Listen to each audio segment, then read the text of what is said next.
यह हमारा next question है। The digits of a 2-digit number differ by 3। If the digits are interchanged and the resulting number is added to the original number, we get 143. What can be the original number? इस type के question algebra और reasoning के border पे आते हैं, इसलिए examiner को बहुत पसंद होते हैं। हर एक साल के गैप पे क्या, मे बी हर साल ही ऐसे क्वेश्चन कहीं ना कहीं देखने मिल ही जाते हैं। एक सेट में नहीं आता है, मान लीजिए दूसरे सेट में मिल जाएगा। और फिर से वही बात है, अगर इक्वेशन हमारा सही बन गया तो आंसर बहुत आराम से आ जाएगा। जैसे क्वेश्चन में क्या दिया गया, हमारे पास 2-digit नंबर है कोई और उसके डिजिट्स 3 से डिफर कर रहे हैं। मतलब हमारे पास यदि पहला डिजिट 1 मान लेते हैं तो दूसरा डिजिट क्या होगा, 1 - 3 तो हो नहीं सकता है, प्लस में ही आना चाहिए।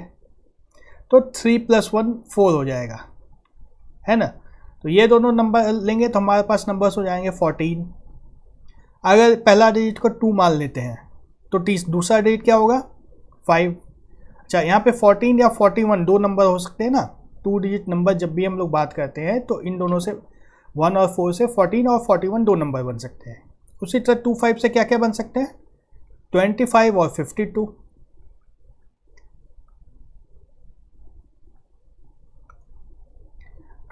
और 52 वहीं अगर 3 5 ले ले तो भी 3 और 3 लेंगे तो दूसरा क्या आएगा, 6 आएगा। खैर, तो हमें अब हिट एंड ट्रायल में नहीं जाके इक्वेशन बनाना है पहले। तो अगर हम लोग पहला नंबर को x मान लेते हैं, पहले डिजिट को x मान लेते हैं, तो दूसरा डिजिट क्या हो सकता है, x + 3 भी हो सकता है, x - 3 भी हो सकता है ना। x + 3 भी हो सकता है, x - 3 भी हो सकता है दूसरा डिजिट। अगर पहला डिजिट 1 नहीं, अगर 5 मान लेते हैं हम लोग, तो दूसरा डिजिट हमारा क्या हो सकता था, 2 भी हो सकता था और 8 भी हो सकता था। इस चीज़ ध्यान में रखनी है, यह नहीं कि बनाते समय 5 + 3 कर दिया, 8 ले लिया, 2 को इग्नोर कर दिया, नहीं, ऐसा नहीं करना है। तो हमारे पास 2 डिजिट हो सकते हैं, तो हम लोग मान लेते हैं x + 3 है, कोई फर्क नहीं पड़ेगा उससे। x - 3 को अगर इग्नोर भी कर देते हैं अभी, तो भी क्या फ़र्क पड़ेगा, हमारे पास ये 5 और 8 आएगा। और उल्टा अगर x + 3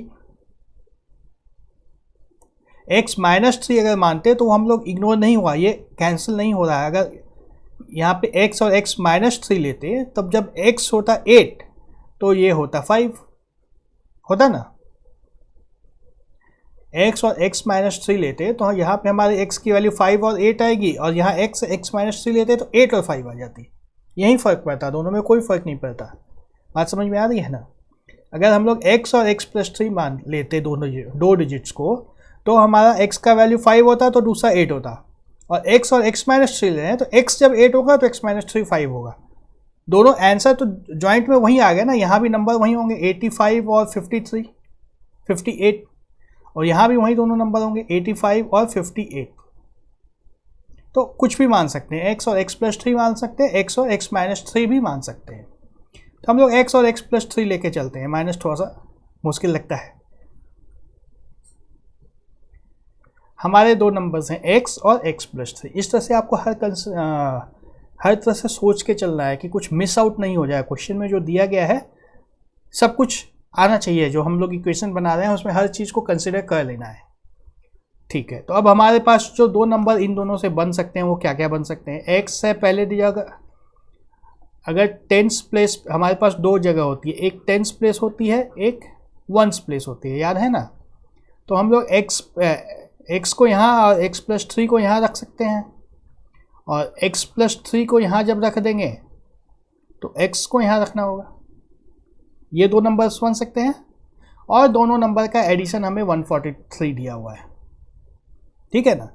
तो जब हम इस नंबर की, पहले नंबर की बात करेंगे, तो ये नंबर क्या होगा, x जब टेंस प्लेस पे है तो इसको 10 से मल्टीप्लाई करना होगा, 10x + x + 3, तब पहला नंबर मिलेगा।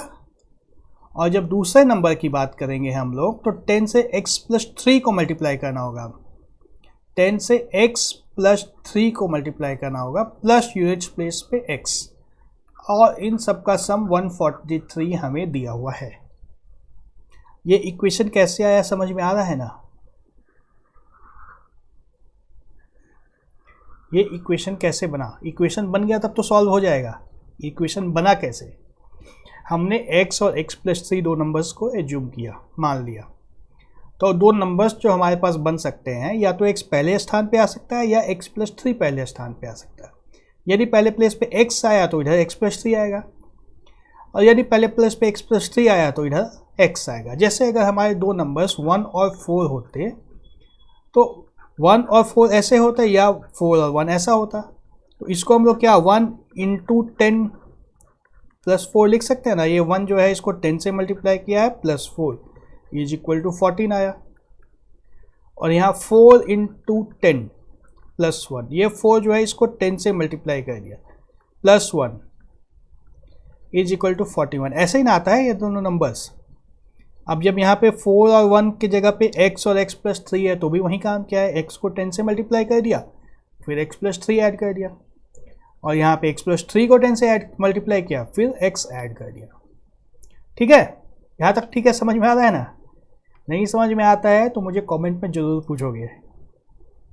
ठीक है, अब हमें क्या करना है, इसको लेफ्ट साइड को सिंप्लीफाई करना है। सबसे पहले तो 10x तो सिंप्लीफाइड है ही, 10x + x 11x + 3 plus 10x 10 × x 10x + 10 × 3 30 + x is equal to 143। मैं बिल्कुल धीरे धीरे चल रहा हूँ कि कोई डाउट नहीं रहे किसी को भी, सबको समझ में आ जाए। अब हमारे पास x कहाँ है, यहाँ एक है, यहाँ एक x है, यहाँ एक x है, तीन जगह x है। 11x + 10x 21x + x 22x plus यहाँ पे 3 है, यहाँ पे 30 है, 33 इज इक्वल टू 143। अब इस 33 को राइट साइड में ले जाएंगे, 22x is equal to 143 minus 33 is equal to 110। फिर अब 22 को राइट साइड में ले जाएंगे, 110 divide by 22 is equal to 5। आ गया हमारा x 5 आ गया, x + 3 कितना हो जाएगा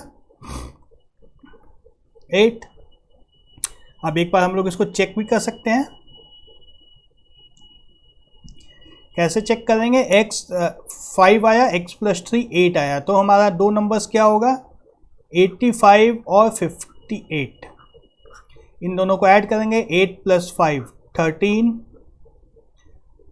13, 1 कैरी, 9 + 5 14, 143 आ रहा है ना। तो हमारा ओरिजिनल नंबर अब क्या होगा 58 या 85। x हमारा 5 आया है तो 58